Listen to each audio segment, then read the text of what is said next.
Welcome to ETV prime.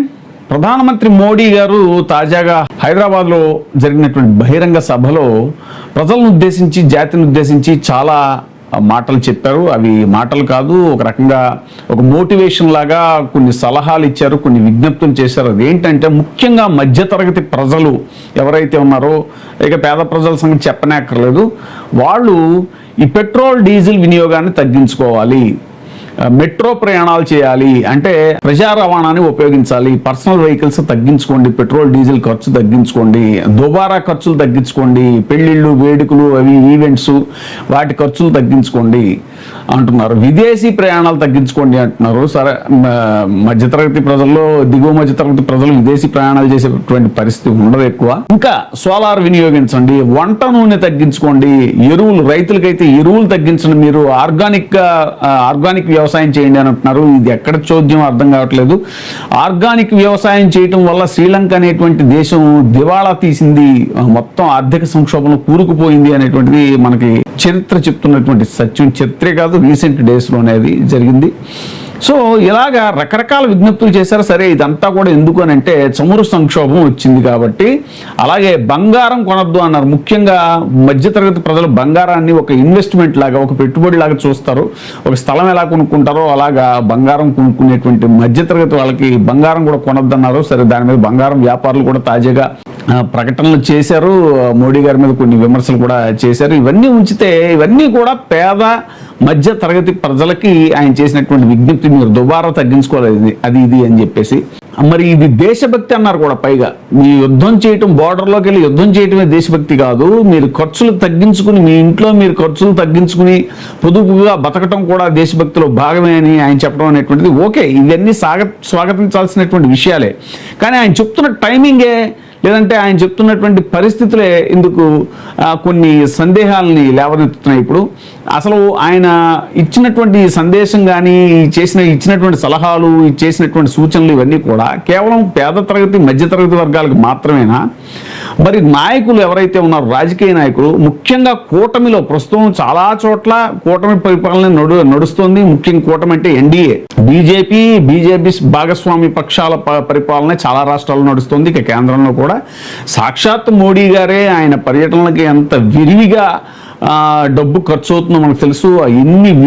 ఎంత విరివిగా ఆయన పర్యటనలు చేస్తారో తెలుసు. తాజాగా జరిగినటువంటి 5 రాష్ట్రాల అసెంబ్లీ ఎలక్షన్స్ కోసం ఆయన ఎన్ని బహిరంగ సభల్లో పాల్గొన్నారు, ఎన్ని పర్యటనలు చేశారు, ఎన్ని చోట్లకు తిరిగారు, ఇవన్నీ కూడా మనకు తెలుసు. మరి ఒక మామూలు మధ్యతరగతి ప్రజలు వెళ్తే 1 లీటరు 2 లీటర్లు అయ్యే పెట్రోల్ ఖర్చు, అది దాని గురించి మీరు ఇంత ప్రసంగం చేశారే, మరి మీరు ఒక ప్రధానమంత్రి స్థాయిలో మీరు కదిలితే దానికి ఇప్పుడు సాక్షాత్ మీరు ఇవన్నీ చెప్పినటువంటి హైదరాబాద్ బహిరంగ సభ కూడా లక్షలాది మందిని తరలించడానికి, లేదా మీరు అక్కడి నుంచి రావడానికి, వెళ్ళటానికి, ఇవన్నీ కూడా స్పెషల్ ఫ్లైట్లు ఖర్చు, ఇవి చూసుకున్న ఆ జనాన్ని తరలించడానికి వాహనాలు, దానికైనటువంటి పెట్రోల్ డీజిల్ ఖర్చులు, ఇవన్నీ చూసుకున్నా మరి ఇవన్నీ కూడా మీరు చెప్తున్నటువంటి పొదుపులో భాగం కాదా? మరి మీరే పాటించినటువంటివి అవి కేవలం మధ్యతరగతి పేద ప్రజలు మాత్రమే పొదుపు చేయాలి, సంపన్నులకి లేదా రాజకీయ నాయకులకి అవి వర్తించవు అన్నట్టుగా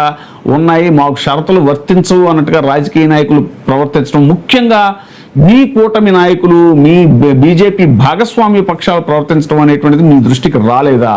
మరీ ముఖ్యంగా మాట్లాడాలంటే తెలుగు రాష్ట్రాల్లో, ఇంకా ఆంధ్రప్రదేశ్లో ముఖ్యమంత్రి, ఉప ముఖ్యమంత్రి, ఇక ముఖ్యమంత్రి గారి కుమారుడు, వీళ్ళ ముగ్గురు తిరుగుతున్నటువంటి పర్యటనలకు అయ్యే ఖర్చులు కానీ, ప్రత్యేక విమానాలు, ప్రత్యేక హెలికాప్టర్లు వాళ్ళు వాడుతున్న ఖర్చులు, ఇవన్నీ కూడా చూస్తే అంతెందుకు మీరు నిన్న వాళ్ళు హైదరాబాద్లో ఉంటున్నారు, పరిపాలన అంతా వాళ్ళ ముగ్గురు కూడా పరిపాలన చేయాల్సింది ఆంధ్రప్రదేశ్లో అయితే, వాళ్ళ ముగ్గురిని మీరు ఎవరైతే ఏపీ సీఎం, డిప్యూటీ సీఎం, అలాగే కాబోయే సీఎం అని చెప్పుకుంటున్నటువంటి ముగ్గురిని కూడా మీరు హైదరాబాద్లో కలవటం అనేటువంటిది ఇప్పుడు చాలా పెద్ద చర్చనీయాంశం అయింది. అసలు వాళ్ళ ముగ్గురు హైదరాబాద్లో ఉండాల్సిన పని ఏంటి? వాళ్ళు ఆంధ్రప్రదేశ్ని కదా పరిపాలించాల్సింది, ఆంధ్రప్రదేశ్ ప్రజలు కదా వాళ్ళకి ఓట్లు వేసింది అనేటువంటి చర్చ. ఇక సరే, వాళ్ళు చేసేటువంటి పర్యటనలకు అయ్యే ఖర్చు అయితే మామూలుగా కాదు. ఆ మధ్యన ఎన్ని కోట్లు వచ్చింది, ప్రత్యేక విమానాలకు పెట్టిన ఖర్చు ఎంత అనేటువంటిది ఆ లెక్కలు కూడా బయటకు వచ్చాయి. మరి వాళ్ళకి, మీ కూటమి నాయకులకి మీరు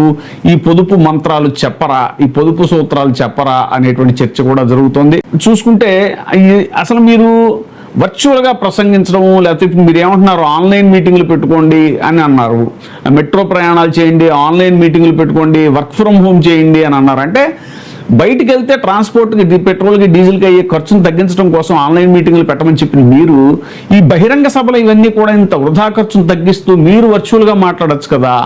ఆ ప్రసంగాన్ని జాతిని ఉద్దేశించి మీ మన్ కీ బాత్లు అవి ఏవైతే ఉన్నాయో అలాగా మీరు జాతిని ఉద్దేశించి చేయాల్సిన ప్రసంగాలన్నీ కూడా బహిరంగ సభలకు వచ్చి లక్షలాది మందిని పోగేసి దానికోసం అయ్యే ఖర్చు ఎంత, పెట్రోల్ డీజిల్ వ్యయం ఎంత, మీరు చెప్పే దాంట్లోనే మీరు చేస్తున్నటువంటి చర్యలే మీరు చెప్తున్నటువంటి వాటికి కాంట్రడిక్టరీగా ఉన్నాయి అనేటువంటి చర్చ కూడా జరుగుతుంది. మరీ ముఖ్యంగా ఈ తెలుగు రాష్ట్రాల్లోని ఖర్చులు ఏవైతే ఉన్నాయో, నాయకులు పెట్టే ఖర్చులు ఏవైతే ఉన్నాయో, ముఖ్యంగా అధికార పార్టీ నాయకులు పెట్టే ఖర్చులు చాలా విచ్చలవిడిగా ఉన్నాయి. స్టడీ టూర్లు అని సింగపూర్లో వెళ్ళటం మంత్రులు, ఎన్ని కోట్లు అయింది దానికి.